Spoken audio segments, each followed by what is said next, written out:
$50 billion. Give or take, that's what Ford's electric vehicle bet is on pace to have cost the company by the time this whole thing finally settles. Not 50 million, not 5 billion, 50 with a B. A number so big Ford's own executives had to invent a softer phrase for it on an earnings call, calling it a decisive redeployment of capital. Here's what actually happened, in plain English. The company that put America on wheels bet everything on a battery-powered future. It built the factories, it hired the workers, it launched the trucks, and then it watched the math quietly fall apart, one quarter at a time, for 4 straight years, until the bill finally came due all at once. And unlike most corporate disasters that get buried in a footnote somewhere, this one left a paper trail you can actually follow, year by year, dollar by dollar, right up to the $20 billion reckoning that caught up with it in December. By the end of this video, you'll understand exactly how a company that survived the Great Depression, 2 world wars, and the 2008 financial crisis still managed to lose more money on electric trucks than most small countries spend running their entire government. And you'll understand why the bill is still growing. The bet that broke the bank. To understand how deep this hole really is, you have to go back to when Ford was the most confident company in the entire American auto industry. Back in September 2021, Ford stood shoulder to shoulder with South Korea's SK Innovation and announced what it called the largest manufacturing investment in company history. $11.4 billion. 2 enormous sites, one in Kentucky, one in Tennessee, built to churn out electric F-Series trucks and the battery cells needed to power them. Nearly 11,000 new jobs promised. Ford wasn't dabbling in electric vehicles at that point. It was going all in, chips pushed to the center of the table on a simple bet. The pickup truck, the single most profitable vehicle category in America, was about to go electric, and Ford intended to own that shift the way it once owned the assembly line itself. The government liked the bet too. In December 2024, the Department of Energy closed a loan worth up to $9.63 billion to the joint venture behind those plants, the largest loan its clean vehicle program had ever issued. Kentucky's state government kicked in another $250 million of its own incentives. This wasn't a scrappy startup burning venture capital.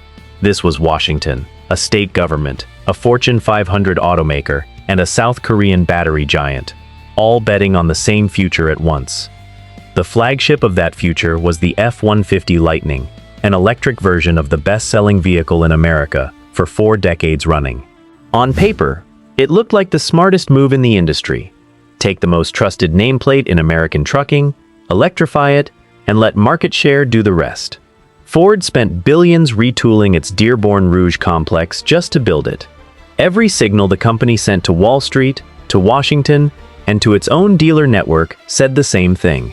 This is not a science project. This is the plan. The losses pile up.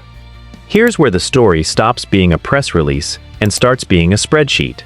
Ford is actually the only major legacy automaker that breaks its EV division, called Model E, out as its own line item. Which means, unlike General Motors or Stellantis, Ford couldn't quietly bury the bad news inside a bigger number. Every single quarter, the losses were sitting right there in the filing for anyone willing to read it. In 2022, Model E lost $2.2 billion. In 2023, that grew to $4.7 billion. In 2024, it grew again to $5.1 billion, even as Ford actually sold fewer electric vehicles than the year before. Sit with that one for a second. The losses went up while the sales went down. That is not a business scaling its way toward profitability. That is a business burning more cash the smaller it got. And the per-vehicle math is almost too strange to say out loud with a straight face. In the third quarter of 2024 alone, Ford's own numbers worked out to roughly $58,000 lost on every single electric vehicle that rolled off the line that quarter. Across all of 2025, once you run the numbers, Ford was losing close to $27,000 on every EV it sold, even as total EV sales actually climbed to around 178,000 units for the year, up from 105,000 the year before. Read that twice. Ford was selling more electric cars than it ever had, and losing more money than it ever had, at the exact same time.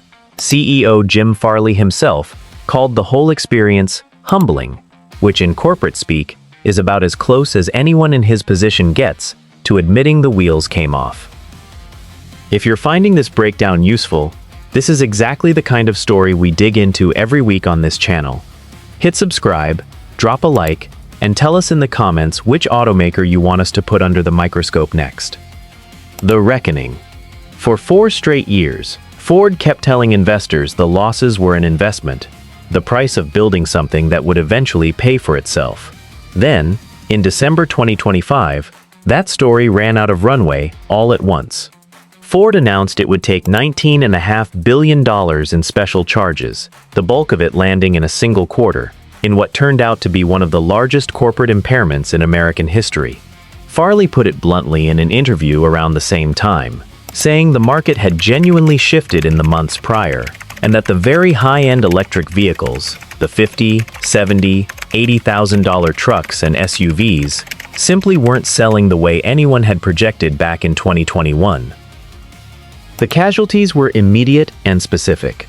The all-electric F-150 Lightning, the flagship of the entire strategy, is being discontinued in its current form, set to be replaced by an extended-range version that carries a small gas engine purely to keep the battery topped up on longer drives. A next-generation electric truck developed under the codename T3, which had already reached public road testing, got scrapped entirely.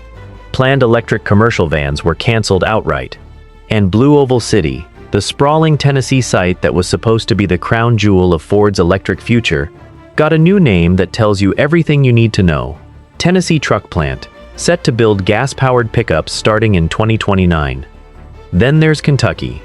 Ford dissolved its battery joint venture with SK On entirely, and the plant that was supposed to churn out EV cells for the Lightning is being converted to build batteries for an entirely different customer, the power grid, and increasingly, the data centers running the artificial intelligence boom.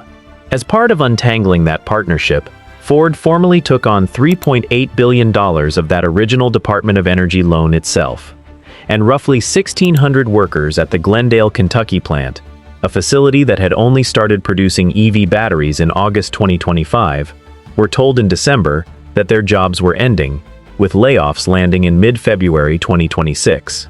Ford plans to eventually hire around 2,100 people for the new energy storage operation, and those laid off get first crack at applying.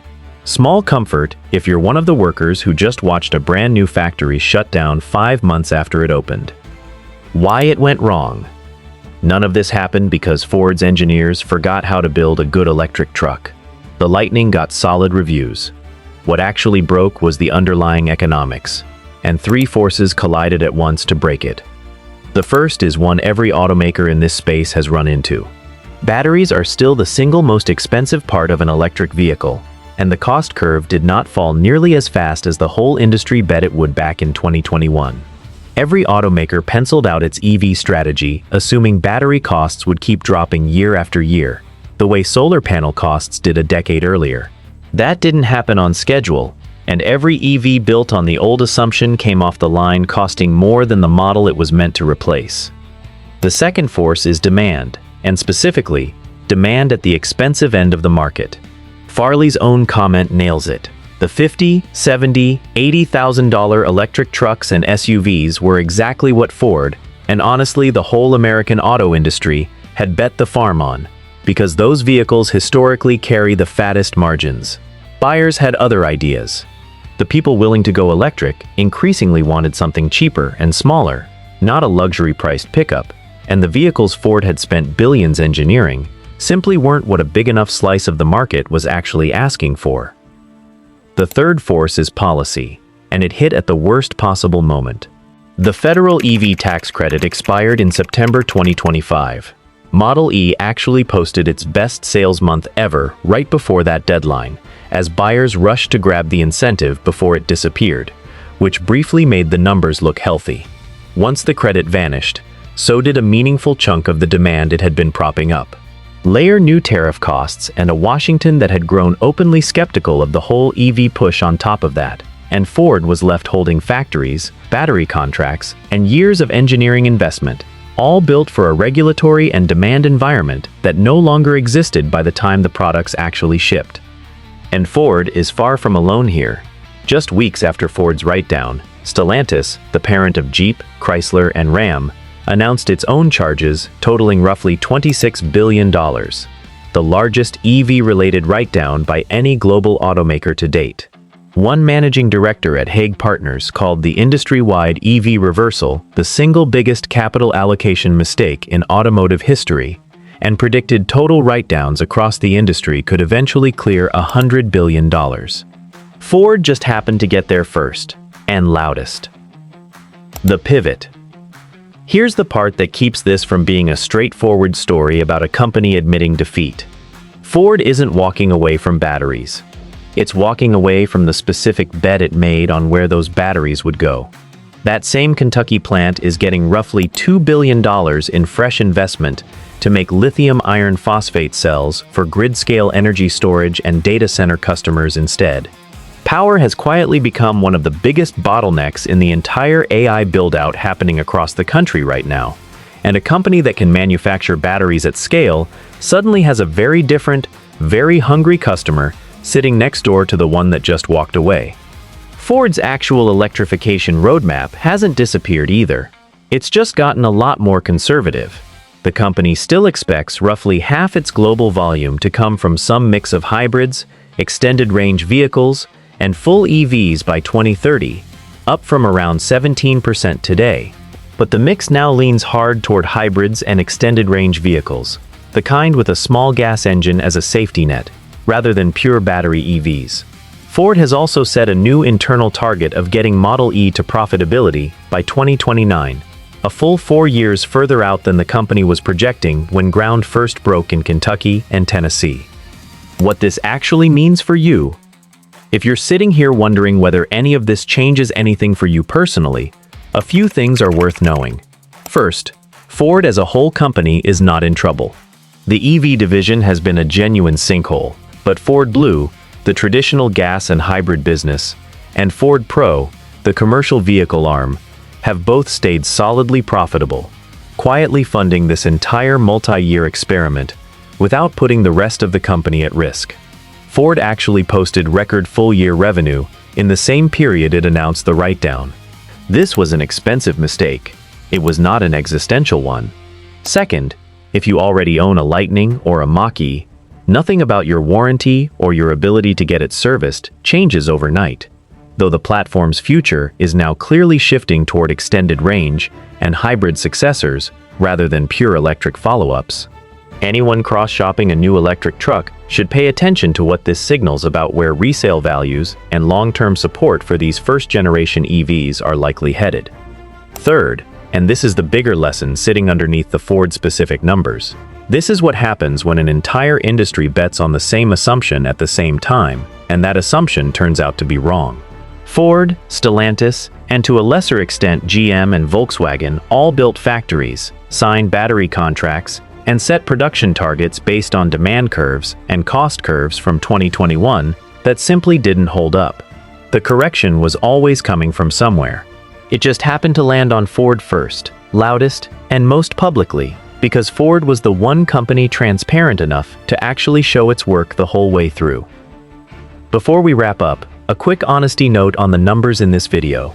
The year-by-year loss figures for Model E, $2.2 billion in 2022, $4.7 billion in 2023, $5.1 billion in 2024, and $4.8 billion in 2025, all come directly from Ford's own published earnings reports. The $19.5 billion write-down, the Department of Energy loan figures, and the Kentucky layoff numbers are all Ford's own disclosures or confirmed by state officials and local reporting. The $50 billion figure at the top of this video isn't a single number Ford has actually reported. It's our own estimate, combining those confirmed losses, the write-down, and Ford's own stated timeline of continued Model E losses through its 2029 profitability target. So treat that top-line number as a reasonable projection, not an official company statement. So here's the real question worth sitting with. Was this Ford being reckless, chasing a hype cycle it should have seen through years earlier? Or was this simply the cost every legacy automaker was always going to pay, in public, to find out exactly how fast American drivers were actually willing to go electric? Drop your take in the comments, because I read every single one. And thanks for watching, and I'll see you in the next one.